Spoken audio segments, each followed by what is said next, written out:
நீங்கள் பார்த்து கொண்டிருப்பது உங்கள் ரேமா டிவி. இது சத்தியத்திற்கு சாட்சி. ஆண்டவரும் அருமை இரட்சகருமான இயேசு கிறிஸ்துவின் நாமத்தினாலே உங்கள் யாவருக்கும் என்னுடைய அன்பின் வாழ்த்துக்கள்.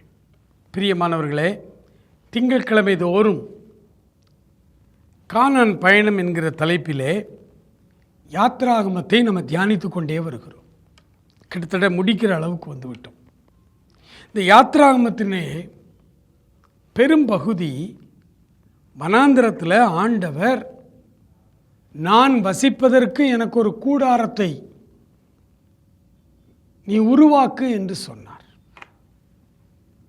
பெர்மனன்ட் இல்லை, டெம்பரவரி ஆசரிப்பு கூடாரம். பரலோகத்தில் ஆண்டவருடைய ஆராதனைகள் அங்கே இருக்கிறதற்கு நிழலாட்டமாய் இந்த பூமியிலே ஒரு ஆசரிப்பு கூடாரத்தை உருவாக்க சொன்னார். கிட்டத்தட்ட பல அதிகாரங்களில் ஒவ்வொரு காரியமாய் நுணுக்கமாய் ஆசரிப்பு கூடாரம் எப்படி இருக்க வேண்டும், அதனுடைய அளவுகள் என்ன, ஒரு சிறந்த ஆர்கிடெக்ட் எப்படி திட்டமிடுவார்களோ, எப்படி இதை அவர்கள் உருவாக்குவார்களோ அதே மாதிரி ஆண்டவர் இதை எக்ஸிக்யூட் பண்ண சொன்னார். வாசிக்க வாசிக்க வாசிக்க பா எத்தனை நுணுக்கமான காரியங்கள், சின்ன சின்ன சின்ன சின்ன வேலைகளுக்கு கூட அத்தனை டீட்டெயிலிங்காக ஆண்டவர் இந்த ஆசரிப்பு கூடாரத்தை சொன்னார். நிறைய பெந்தேகோஸ்தே ஸ்தாபனங்களில் அந்த காலத்தில் இந்த ஆசரிப்பு கூடாரத்தை குறித்து கரெக்டாக ஒருத்தர் பேச தெரிஞ்சால் அவரை தான் பாஸ்டர்னே அங்கீகரித்தாங்க.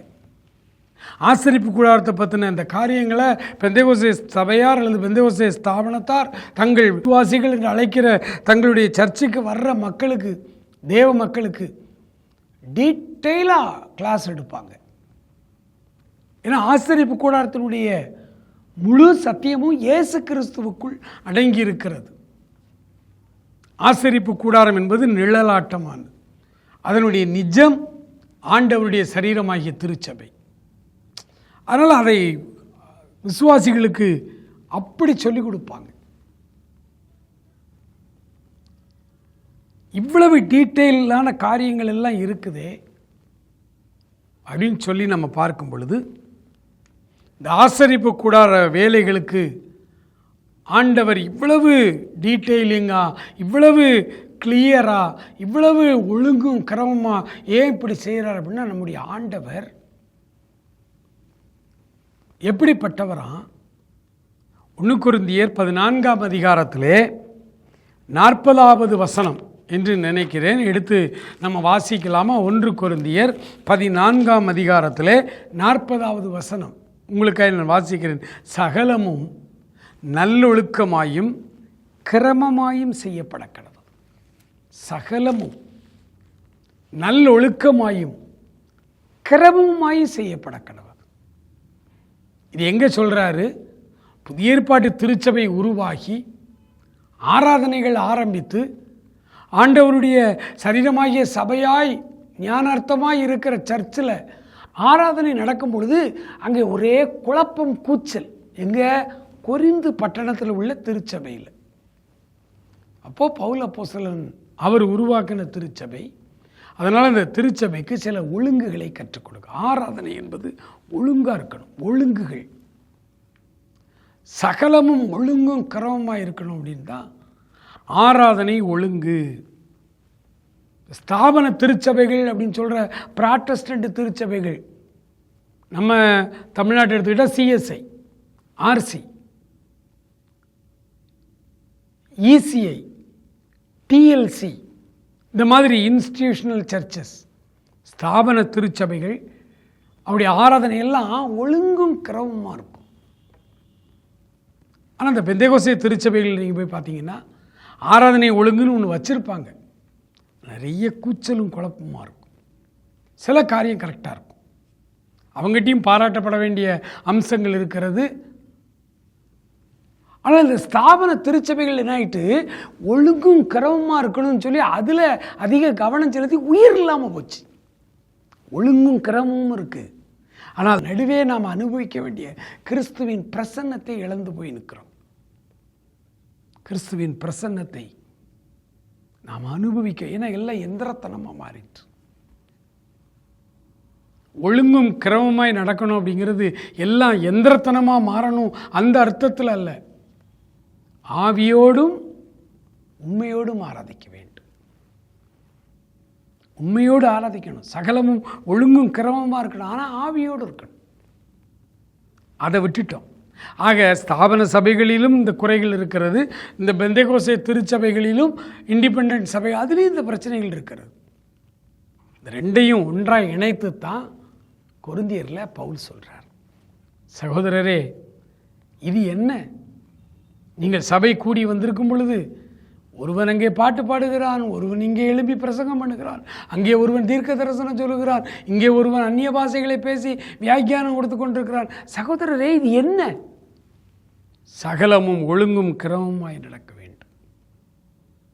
ஒரு பின்னணி வரலாறு உங்களுடைய புரிந்து கொள்ளுதலுக்காக சொல்கிறேன். இயேசுநாதரோடு இருந்த சீசர்கள் தான் உலகமெங்கும் போனாங்க. அதில் ஒருத்தர் தான் தோமா. அவர் இந்தியாவுக்கு வந்தார். ஆக இவர்கள் உலகமெங்கும் கர்த்தருடைய அழைப்பினால ஊழியர்களுக்கு செல்லும் பொழுது எல்லாரும் ஒரு காரியம் செய்தாங்களாம். என்ன காரியம்னா, வருஷத்துக்கு ஒரு தடவை அல்லது 2-3 ஆண்டுகளுக்கு ஒரு தடவையாவது எங்கே ஊழியத்துக்கு போனாலும் நீங்கள் திரும்பி வரணும், வந்து எக்ஸிக்யூட்டிவ் கமிட்டி கூடணும், அதில் நாம் ஜெபிக்கித்து ஆண்டவர் நம் மூலமாய் செய்த காரியங்களை ஒருத்தருக்கு ஒருத்தர் பகிர்ந்து கொள்ளணும். ஒருவேளை வர முடியாத அளவுக்கு தொலைதூர நாடுகளுக்கு போயிட்டீங்களா, நீங்கள் அங்கேருந்து நிருபங்களையாவது அனுப்பணும். அப்படி கீழே தேசம், ரொம்ப தொலைதூர தேசத்துக்கு வந்தவர் தான் தோமா. ஒவ்வொரு அப்போஸ்தலர்களும் கர்த்தர் தங்களை கொண்டு செய்கிற எல்லா காரியங்களும் 2 வருஷத்துக்கு ஒரு தடவை எருசலேமில் கூடுனாங்க. அதில் தான் பவுலுக்கும் பேதுருக்கும் கூட ஒரு தடவை வாக்குவாதம்லாம் வந்துச்சு. கமிட்டினாலே சண்டை வரத்தான் செய்யும், அன்னையிலிருந்து இன்னைய வரைக்கும். அதுவும் எக்ஸிக்யூட்டிவ் கமிட்டி. ஆனால் அவங்களாம் பரிசுத்தவான்கள். இப்போ இருக்கிற மாதிரி கட்சி சார்பில் இல்லை, அவங்க பரிசுத்தவான்கள். நியாயமான சில வாக்குவாதங்கள் வந்தது, பிறகு அதை சரி செய்து கொண்டார்கள். வசனத்துக்கு 2 பேருமே கீழ்ப்படிந்தார்கள்.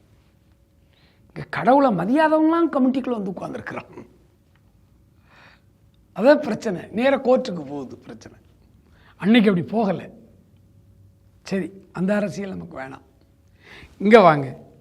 இப்படி உலகமெங்கும் போன இந்த அப்போஸ்தலர்கள் மறுபடியும் எருசலேமிலே கூடி வந்து தங்களுக்குள் கர்த்தர் தங்கள் மூலமாய் செய்த வேறு விதமான ஊழியங்களை பகிர்ந்து கொண்டார்கள்.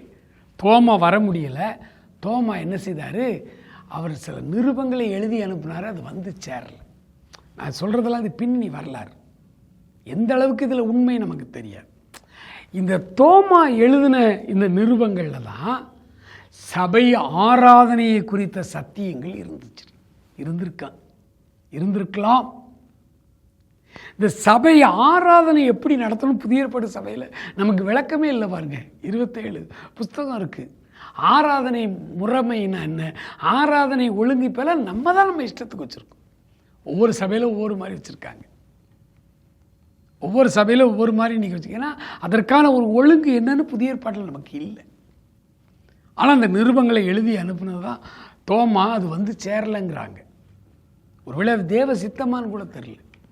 இந்த ஆராதனை ஒழுங்குகள் இது எங்கே நீங்கள் படிக்கலாம்னா, யாத்ராமத்துக்கு போய் ஆசரிப்பு கூடாரத்தை படித்து பாருங்கள்.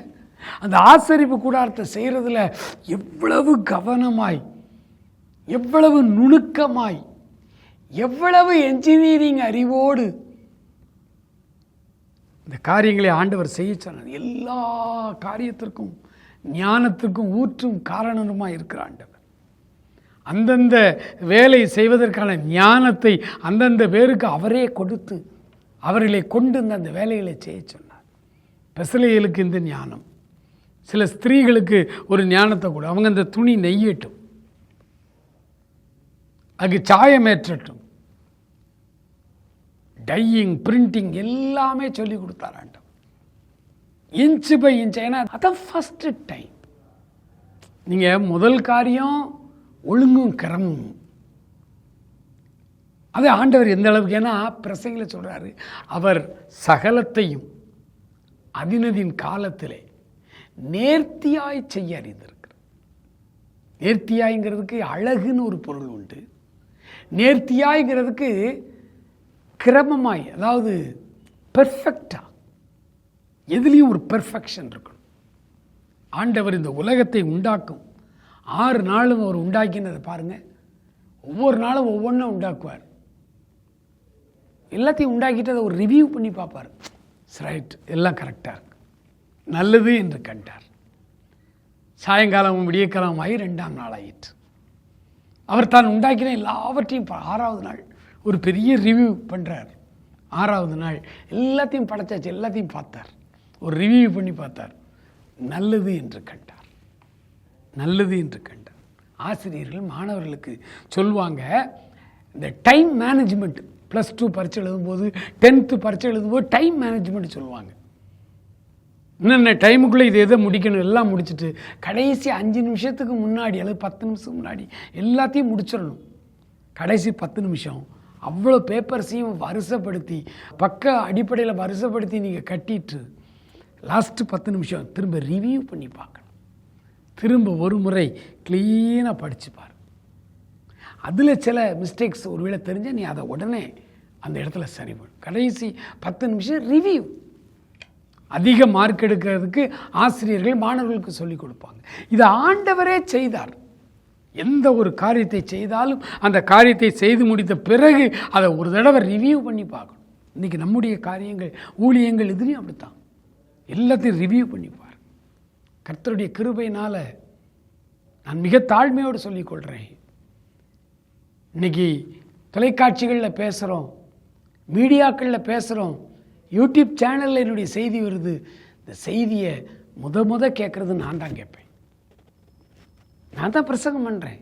பல வாரங்களுக்கு முன்னாடியே பதிவு செய்கிறோம், அதை எடிட் பண்ணுறாங்க. எடிட் பண்ணி எனக்கு என்னுடைய பார்வைக்கு வரும். நான் உட்கார்ந்து திரும்ப ஒரு தடவை ரிவ்யூ பண்ணி பார்ப்பேன். இத்தனை வருடங்களாய் நான் கொடுத்த செய்தியை நானே மறுபடியும் கேட்பேன்.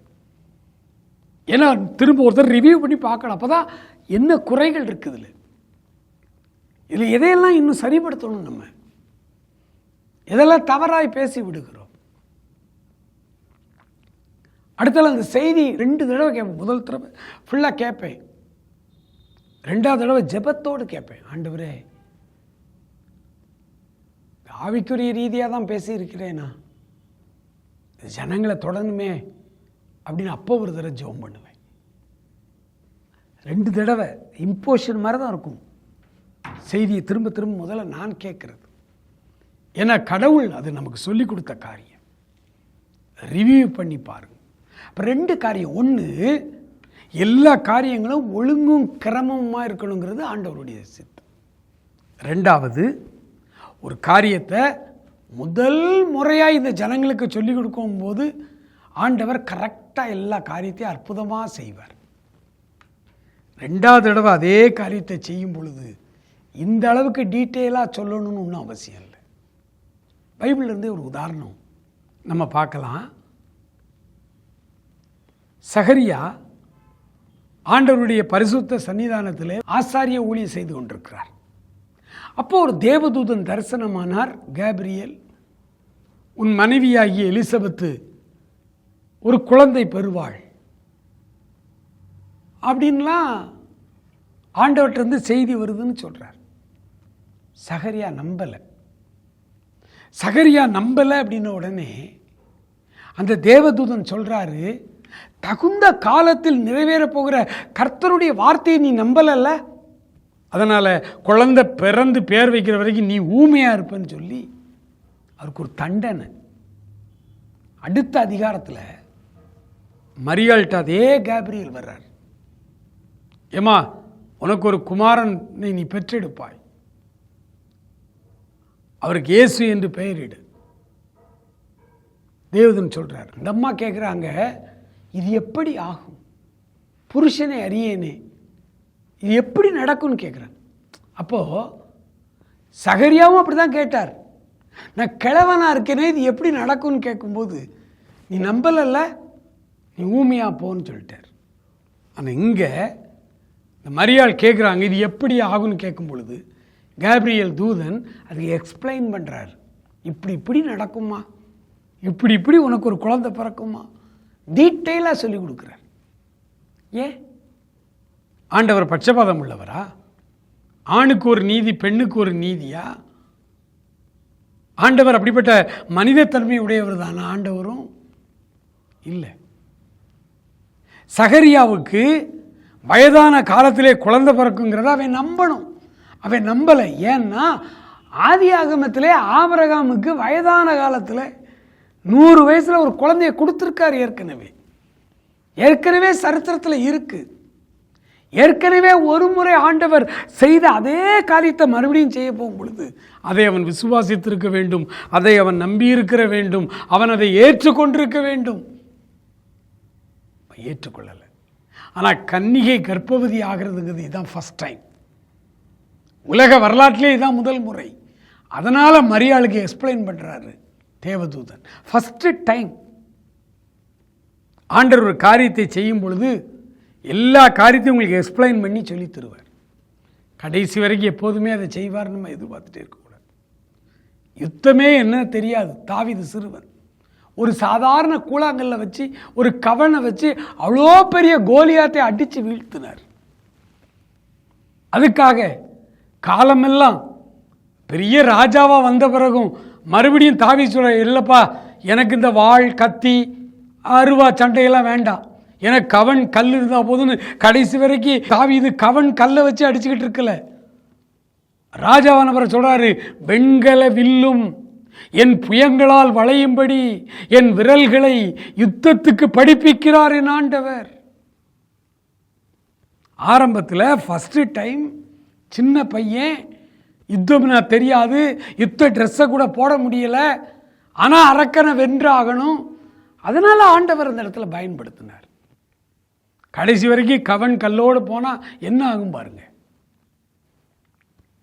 அதனால் ஆண்டவருடைய காரியங்களில் நீங்கள் இந்த காரியங்களை புரிந்து கொள்ளணும்.